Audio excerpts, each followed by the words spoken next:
Տեսեք ընկերներ ջան, գինը միջանկյալ թրենդային թեքից շարժվում է դեպի վերև ամեն անգամ, երբ թեստավորում է թրենդային թեքը, միջանկյալ թարմացնում է լոկալ կամ գլոբալ մաքսիմումը։ Տվյալ դեպքում, երբ մոտեցել է, թեստավորվել է, շարժվել է վերև, թարմացրել է լոկալ մաքսիմումը, դրանից հետո արդեն գնի հաջորդ նպատակը պարզ է, որ թրենդային թեքը թեստավորելն է։ Բացում ենք 2 րոպե գործարք դեպի ներքև, ակնկալելով, որ այդ ընթացքում, եթե սկսվի մինի կորեկցիա մեր էքսպերացիա գհերիքի, գումարած դրանք գինը արդեն աստիճանաբար կիջնի ներքև թեստավորելու թրենդային թեքը։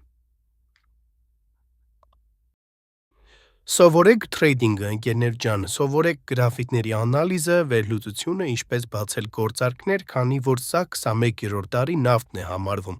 Կարող եք ձեռք բերել շատ լավ մասնագիտություն, շատ եկամտաբեր։ 2, 1, հիանալի այստեղից պլյուսը վերցրեցինք, ես բացում եմ եւս մեկ գործարք դեպի վերև, իսկ դուք կարող եք միանալ մեր թիմին եւ աշխատելու եւ սովորելու նպատակով։